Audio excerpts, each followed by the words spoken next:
Hello friends, diamond গার্ডেন্সে আপনাদের প্রত্যেককে স্বাগতম। আশা করছি আপনারা প্রত্যেকে সুস্থ আছেন এবং ভালো আছেন। আপনাদের প্রত্যেকে সুস্থতা কামনা করে আজকে একটা নতুন ভিডিও শেয়ার করতে চলেছি। আপনাদের বাড়িতে যখন দেখবেন যে আপনাদের যে পলি প্যাকে বা বস্তার প্যাকেটের গাছের শিকড় আটকে যায়, তখন আপনারা কিন্তু বর্ষাকাল ছাড়া অন্য কোনো ঋতুতে সেই পলি প্যাকটাকে টেনে তুলবেন না। তাহলে কিন্তু শিকড় ছিঁড়ে গেলে সেই গাছটা মারাও যেতে পারে।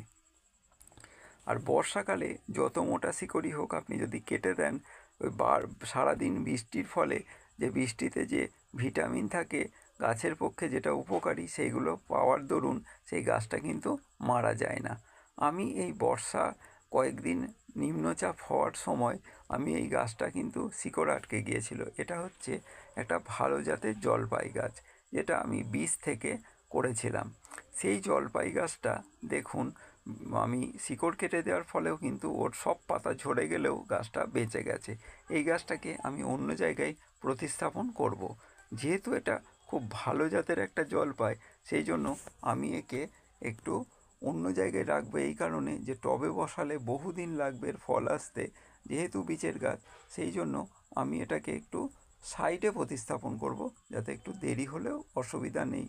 কারণ টবে বসালে আমাদের যে প্রতিদিন জল দেওয়ার ঝামেলা থাকে, কবে ফল হবে কবে ফল হবে এ একটা আগ্রহ, এগুলো আমি যেহেতু জানি এটা বীজের গাছ, সেই জন্য একে আমি মাটিতে দেব ওর ইচ্ছা মতো বেড়ে ওঠার জন্য।